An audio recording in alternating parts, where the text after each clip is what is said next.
Hi everyone. In this lecture, I'll talk about link budget analysis. So, link budget analysis is mainly done by engineers who take care of the system from antenna to antenna.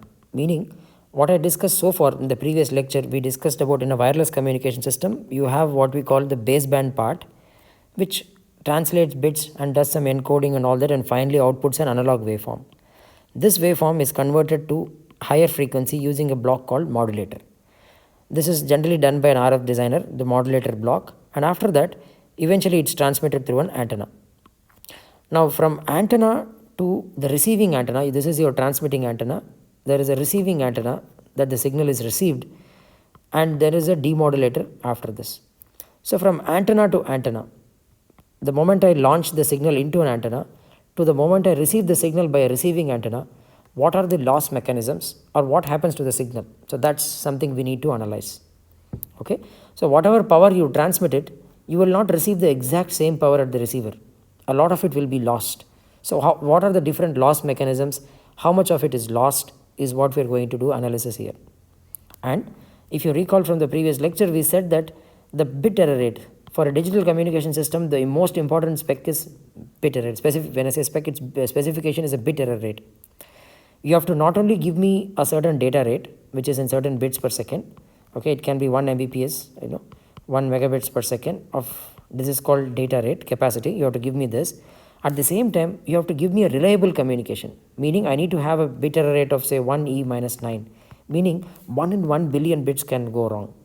Only 1 in 1 billion bits can go wrong, which is a very, very tight spec. So to meet this bit error rate, the receiver, the decision making block, needs a certain signal to noise ratio.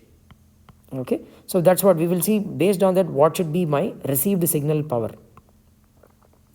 So just to quickly put things in perspective, into perspective, so what I discussed in the previous lectures, we have so far come to a point where you can tell me what is the rate at which you can transmit, what is the bits per second given the bandwidth and signal power, what is the rate at which you can transmit this signal. That is the conclusion. What is the rate at which, meaning what is your bits per second rate, the number of bits you can transmit in per second. That is the number we have come to based on the bandwidth and the signal power and of course noise. Knowledge of these three we could tell it. The next question is, how far can I connect two antennas? How far can I have two wireless, what is the distance, the physical distance between which the wireless communication can take place? The information for that comes from what we call as the link budget analysis. So before we go for link budget analysis, there are some very basic definitions for power that one needs to understand. Generally there is a block called as power amplifier, which is eventually driving an antenna. Okay, antenna is assumed to be a lossy element with a resistance approximately of 50 ohm. Typical resistance is 50 ohm. It's called radiation resistance. Okay, that is the power that it radiates, and this is the power an amplifier has to feed it to an antenna. So this is called radiation resistance. If the input signal voltage that is fed to an antenna is V peak, the Vp is the input signal voltage, peak voltage, then V peak square by 2 R into R rad will be your power delivered to the, or power radiated by the antenna. Okay. So in this course, I won't go much into, we won't be talking about 50 ohm or the peak voltage of the antenna. We will directly talk about the power. So this is the power in unit, the units of this power is in watts. We will directly talk about the levels of powers that we will be transmitting. Okay. Now in wireless communications, the power that you will be receiving will be very, very low. It will be of the order of milliwatts or even microwatts in some applications. The transmit power on the other hand can be very, very high. So there will be huge variations of powers. Okay, so whenever there is huge variations, we normally go for logarithmic, expressing them in logarithms. But we know that whenever we take log of something, we usually take it with respect to, for example, gain. Let's say it is 20 volt per volt. So we then take 20 log of 20 and then express it as 20 log of 20 is 26 dB. Okay, we can express this gain whenever there is a ratioed quantity. We apply logarithm to it and express it as, this is a voltage gain. If I tell you power gain, you normally take 10 log of say 20. If I tell you this is the power gain, then in that case it's going to be 13 dB. Okay, if I give you, for example, 20 watt per watt is the power gain. I have given that. See here, this is voltage gain, this is power gain. I have given you that the power gain is 20 watt per watt. So then you have to take 10 log of it. It's a ratio thing. So logarithms are usually taken for ratios. So then how am I going to express my power in log? So in dB terms. So then that's when you take ratio of a known power quantity. Okay. So there are two ways in which you express power. One is dBW. What you do is you take the transmitted power or the received power, divide it with 1 watt, then take 10 log of it. So that's what is written here. Log to base 10. The base is 10 here. So this is power is expressed in dBW. Or you can divide it by 1 milliwatt and take 10 log, then it's called dBm. Okay. So on a logarithmic scale, you are comparing it with 1 milliwatt and selling it. So for example, if I say have in cellular, I'll just take some cellular handset powers that you receive. It's of the order of minus 80 dBm. That is your received power. Okay. 80 dBm expressed in milliwatts. So what it means is, for example, if I say 0 dBm, 0 dBm means 1 milliwatt. Okay. If my power, if I say it is 1 microwatt, meaning it is 1000 times smaller. On a log scale, it will be minus 30 dB smaller. So that will be minus 30 dBm. So if I say my power is minus 30 dBm, it is 30 dB lower than 0 dBm. That's what it means. So a 1 microwatt power can be expressed as minus 30 dBm. Okay. So here I have taken some typical powers that is transmitted. 1 watt is a typical power that your cell phone transmits.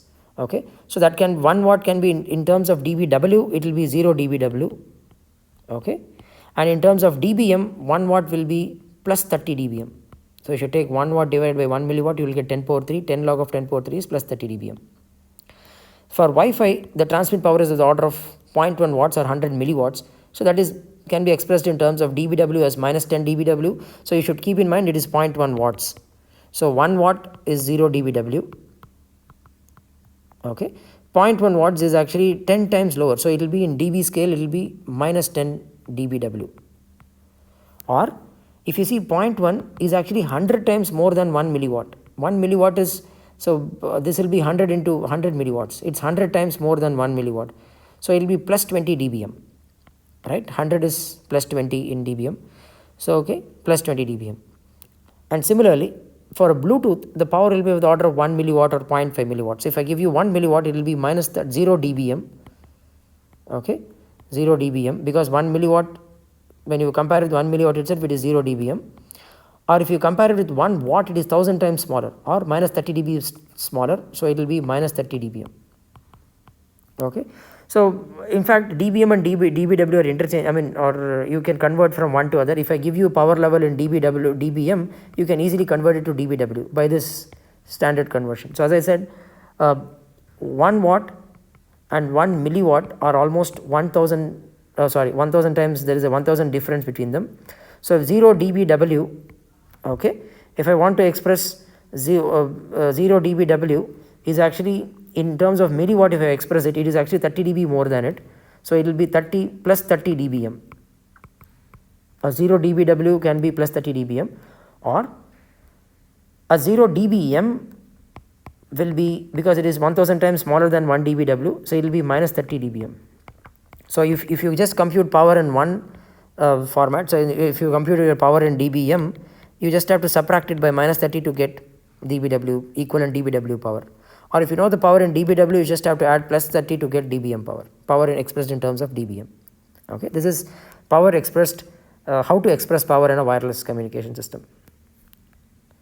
Okay, so here I have given a small example, and I'll just talk a little bit about this because one of the students had raised, a few of the students have raised a doubt in the class. So if I have transmit power is 0.1 milliwatts, and this is fed to an amplifier with a power gain of 100 watt per watt. So at the output, the power is going to be 0.1 milli into 100. Okay, that's going to be 10 milliwatt. That's the power. So if I ask you to find the power in dBm at the input and output, at input it's going to be 0.1 milliwatt, that is going to be minus 10 dBm. At the output it is going to be, okay, 10 milliwatt, so that's going to be plus 10 dBm. Okay, so what I did in the class was I just directly took minus 10 dBm and then expressed power gain in terms of 10 log of 10. So power gain, so keep this in mind, voltage gain 20 log, power gain 10 log. So then I did plus 10 log of watt per watt, so which was actually 100 watt per watt, so which is actually plus 20 and minus 10, you get plus 10. And I said it's plus 10 dBm. Just one of them had asked, how can I add a dBm and a dB quantity? Okay, understand, dBm is also a dB. It's actually a ratio of two powers. M is just used to tell you that it is actually, milliwatt or so. That's it. It just tell you to with what I'm taking the rate. In fact, I'm just adding two dB quantities. It's no different. So the output power is actually, if you see, it is actually 0.1 milliwatt times the power gain, which is 100. Now I should take 10 log of this power normalized to 1 milliwatt. That's what I should be doing. So when I express this, this is nothing but 10 log of 0.1 milliwatt by 1 milliwatt. So this term is actually a dBm power plus the power gain in dB. So that will be 20 dB. So that's how it comes. So this is power input plus 20 dB. So you can directly add the powers. You don't have to worry about this. So that's a small doubt. So I thought I'll just explain it here. So it's a pretty simple thing. And again, a Wi-Fi, the second problem, again you can very easily convert to dBW. So the results are like this. So you have minus 10 dBm at the output, you have plus 10 dBm. So if you want to convert to dBW, this is going to be minus 40 dBW, okay, and minus 20 dBW. That's it. I just subtracted minus 30 and minus 30 from that to get dBW. That's it. Now you have a Wi-Fi signal of power 200 milliwatts is transferred across a channel with a power loss of 60 dB. There is loss of power. So here I usually don't like to give any tongue twisted words here. So when I say loss, it means you have to subtract. That's it. If I say loss of minus 60, still you have to subtract. Okay, so I'll be rather interested in testing your understanding of concepts, not just wording, just whether you understood the concept or not. So loss usually means you have to subtract. So keep this in mind. So when I say 60 dB, loss of 60 dB, so what it means, it's a power loss. So it's watt per watt. So when I say a signal with a power of 200 milliwatts, so 200 milliwatts will actually be plus 23 dBm. You can very easily show that, that's a very simple thing. And power loss of 60 dB. So you are going to subtract minus 60 and you will get minus 37 dBm. Okay. So that is the power loss. I think I've asked you to express the power at the output of the channel in watts. Okay. So 0.2 microwatts. You can very quickly, if I want to convert it to watts, you just, dBm. So you just have to take 10 log of, 10, use this conversion. P by 1 milliwatt equals minus 37, you will get your answer. That is 0.2 microwatts for this problem. Okay. So now this should be clear, how to do the power conversions, given power, how to convert it. Now we will come back to our discussion, which is link budget analysis. As I said, it's an antenna to antenna analysis. You have a transmit antenna and receive antenna. Okay. We have to understand a little bit about antennas and what are the loss mechanisms. So what is the power I'm transmitting and what is the power I'm receiving? These are the two important things you need to know, because this is under the designer's control. Okay, what should be the transmit and receive power? So first thing, to talk very briefly, we need to know a little bit about antennas. So there are different kinds of antennas. We will talk about it a little bit later. Once I talk about, probably when I have time, we will discuss about antennas a little bit in more depth. But first, for this analysis, link budget analysis, what you need to know is an antenna. The simplest model of an antenna is what we call as isotropic antenna. So it is an antenna which radiates power in all directions equally. So this is like a sphere. You can imagine a sphere, power will be radiated in a spherical manner. So that's called isotropic antenna. Okay. Old AM transmitters, amplitude modulation transmitters, used to be isotropic antennas. Okay. Now the other important antenna which is more popular, it's called the omnidirectional antenna. Okay. An omnidirectional antenna is one which can direct equal power in all directions, one particular direction. Okay. So for example, it may direct zero power along the axis here, vertically it may transmit zero power, but it will radiate power along the spherical axis. So maybe the azimuthal plane. Okay. So from theta plane it might radiate equal power in this plane. Okay. It will be like a toroid. You can visualize it like a toroid. It might have zero power here, but it will have equal power. You can imagine this dumbbell shaped. I am just rotating this, whatever shape I generate, that's something you can visualize it as a radiated power. So this doesn't have any power along this axis. So that's called as an omnidirectional. Along one direction you have equally radiated power. Okay. This is more commonly used in cellular phones, because your cell phone, for example, is at a location, it needs to identify which tower it is, which tower is closest to it. So the tower can be in any direction, so it should be able to radiate equal power in all directions. Okay, cell phone antennas are that. Your tower antennas, on the other hand, are what we call as directional antennas, because your tower, okay, if you normally have a look at the tower, you have antennas in all directions. So each antenna will actually cover for a certain range called as a sector. Okay, we will come to that later. It's called as a sector, and because these are called directional antennas, they radiate power in a certain direction, okay, in a certain angle itself. Okay. Now, how do we analyze all this? I mean, how do we analyze transmit and receive power? There is a theory proposed by Friss, and this analysis is called Friss transmission analysis, okay, which has been used for nearly 100 years now. Nearly, once satellite communications came into existence, these equations became very popular. Okay. So it gives you an understanding, for an engineer or for an RF engineer, it gives you an understanding of what should be my transmitted power and what should my receiver's noise levels and all that. It's a good first cut analysis. Estimates, it gives you a good estimate. As I told you, the analysis so far we have done, the Shannon's estimate, the Shannon-Hartley's equation just tells you, Hartley-Shannon's equation, sorry, the channel capacity equation just tells you what is the maximum rate at which you can transfer data given the channel bandwidth and signal and noise powers. Okay, but it doesn't tell you what should be your transmit power or what is the distance of your communications, what is the distance to which you can cover. That information, as I told you in communication, how far and how fast, how fast comes from Shannon's theorem, how far that comes from link budget analysis. Okay, what is the distance you can transmit to your power, that comes from purely from link budget analysis. Okay, so I am going to assume PT is your transmitted power by an isotope, by an radiated by an antenna. So as we discussed, an antenna is isotropic antenna is one which radiates power in all directions. Okay, but most antennas radiate power in a fixed direction. Okay, so which means it's going to save power, because in an isotropic it's wastage of power because it's going to radiate in all directions.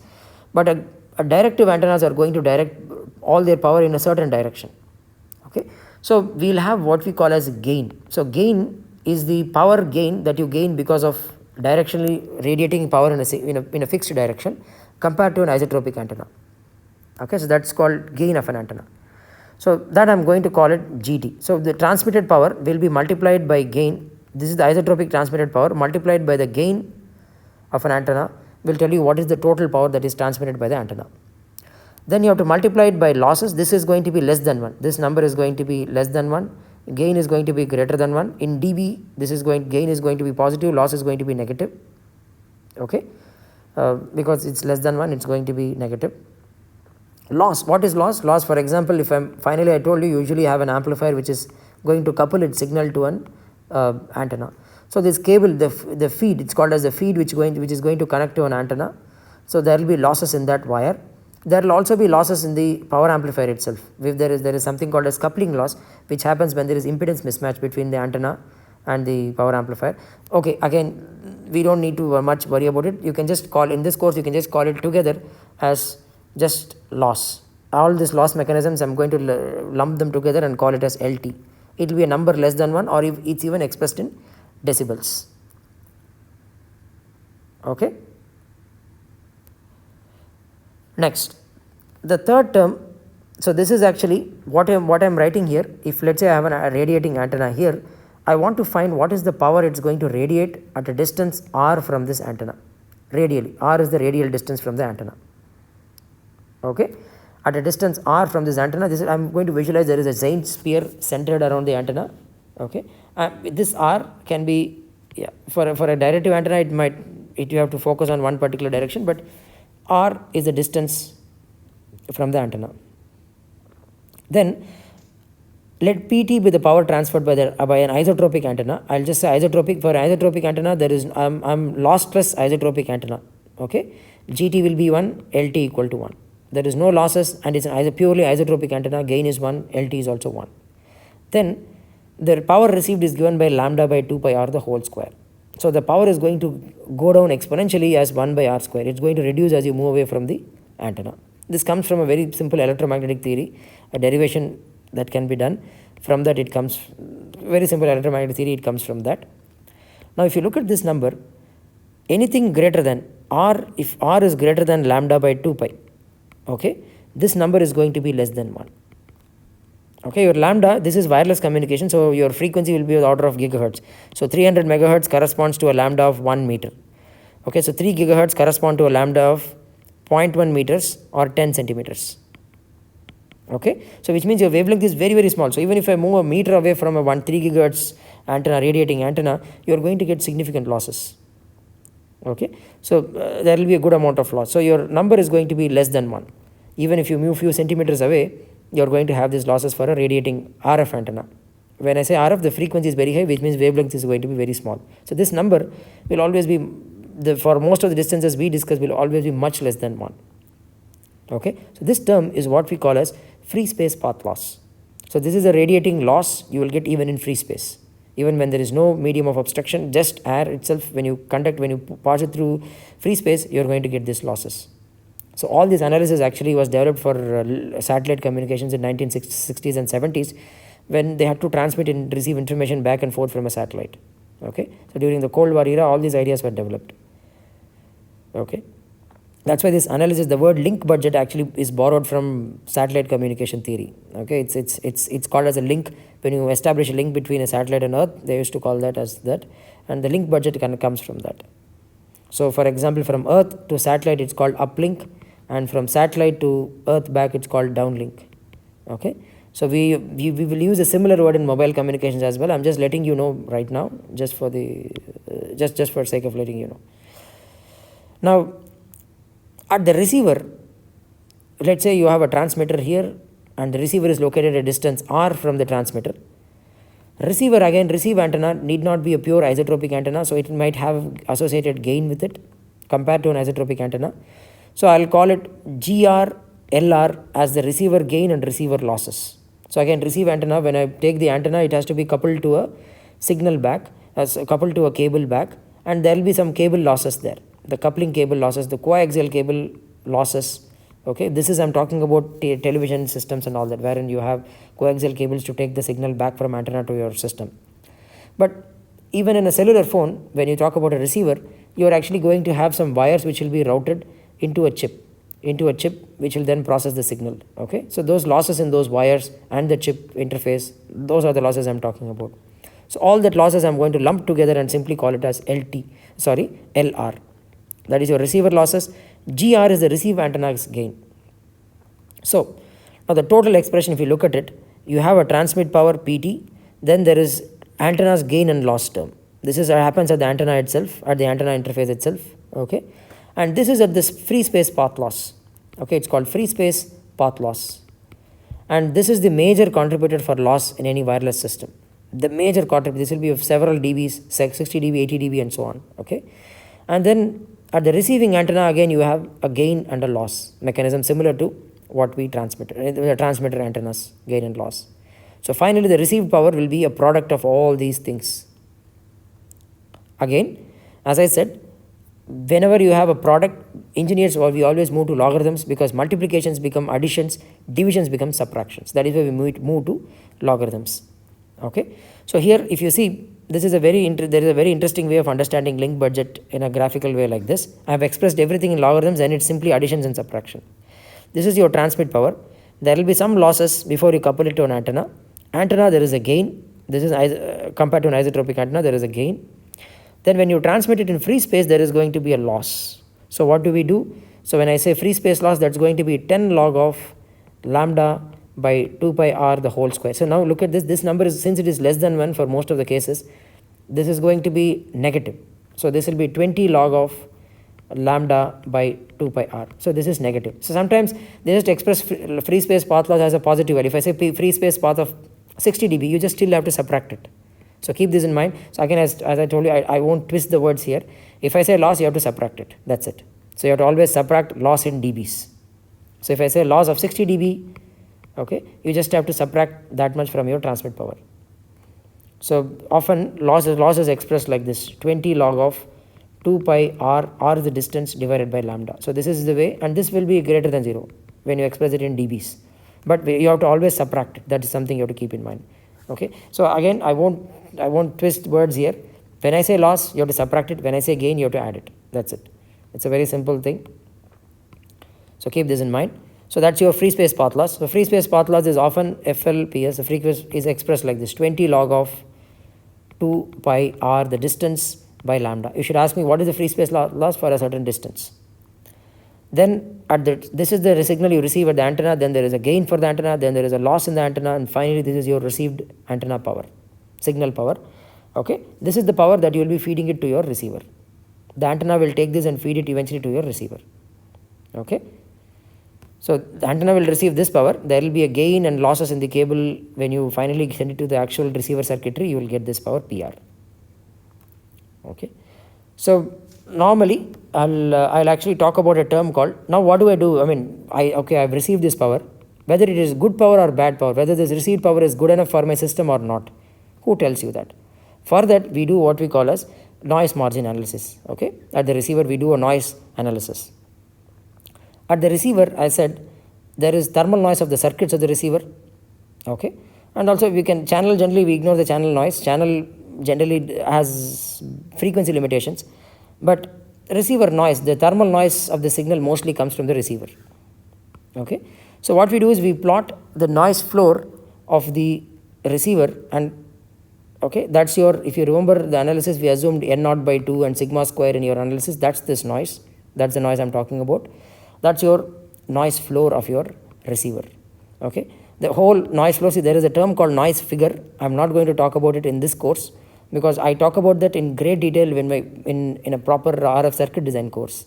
Okay, but right now, as far as wireless communications engineers are concerned, you just need to know what is the receiver noise floor. The entire receiver, I can just model it as a single noise source here. Entire noise of the entire receiver, I can model it as a noise source at the front of the receiver. Okay, so that I'm going to call it as the input referred noise of the receiver, P noise. Okay, that's your noise of the receiver.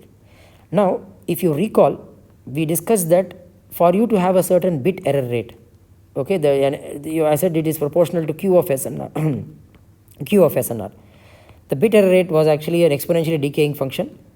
Okay, if you need a certain bit error rate, I told you that what is important is a reliable communications. You might give me the bit error rate, data rate. You might give me 1 Mbps of speed, but if there is no reliability, meaning if there is a lot of bit errors, then it's a problematic communication. It's of no use. Okay, so that's the more important thing. You need to have a certain bit error rate. If I need a certain bit error rate, let's say 1e minus 6, then I need a certain SNR at the receiver. I cannot receive the signal with poor SNR and give you good bit error rates. When I say good, meaning low bit error rates. So that from this graph, this is a graph again comes from communication theory. We discussed how did we get this graph for wired communication systems. Okay, so similar, the analysis is similar here as well. So from this bit error rate, we'll derive what is the SNR necessary. Then I will add that SNR to the signal, which means what is signal to noise ratio? It is signal power by noise power. So if I know the noise power, then signal power should be higher than the noise power by SNR. So that will be that term is what we call sensitivity. That is the minimum signal power that your receiver can receive for faithful communication. When I say faithful, I am referring to this bit error rate for a reliable communications. Okay, this is the minimum power you need to receive. That's called sensitivity of a receiver. So the received power that you receive, that this graph again shows your link budget analysis graph, should be greater than your sensitivity of the receiver. Psen is your receiver sensitivity. The received power should always be greater than the otherwise you are going to have a loss in data. Okay, so first you draw the noise floor, then you add signal to noise ratio, you get the sensitivity. Normally even if your received power is equal to sensitivity, it works fine, but in engineering we always give some margin, because we don't know, the losses, for example, free space can be more, or your antenna losses can be more. Okay, so we always add some extra margin to it. So this will be, from this I'll say, okay, this is my received power. I've analyzed the system and this is the received power I need. So then accordingly you will, for your distance will tell you what is your loss here. Then you will go back and say, okay, this is the transmit power I need. So this is what the link budget analysis will tell you. What does it tell you? If I give you the transmit power, the link budget analysis will tell me what is the distance I can cover. Using this wireless antenna, what is the distance I can cover? Okay, or if I tell you, okay, look, this is the distance I need you to cover, this is the area of coverage, distance of coverage I need, then you will back calculate and find what is the transmit power needed. So if I tell you what is the PR needed here, given LR, GR, LFS, I mean everything is known here, you can recalculate what is your PT needed. Okay, or given PT, you can find what is the distance using this free space for path loss expressions. Okay, so that's why link budget is a very, very important analysis. And what I've discussed so far, it is for wireless systems with a line of sight path. So in those days, satellite communications, they all had a line of sight path. Okay, there should be a line of sight path. Otherwise, we have assumed a free space path loss model. That model will not be valid if you don't have line of sight paths. So non-line of sight systems, like for example, your cellular system is actually a non-line of sight communication system. In that case, the models will slightly change. So that's why I mean, before I go there, I wanted you to know what is done before. Okay, so this is the link budget analysis. So with this, we are done with all the prerequisites, the basics necessary to understand the wireless course. Next lecture, whatever I'm going to discuss will be on mobile telecom networks. Okay, I'll stop now.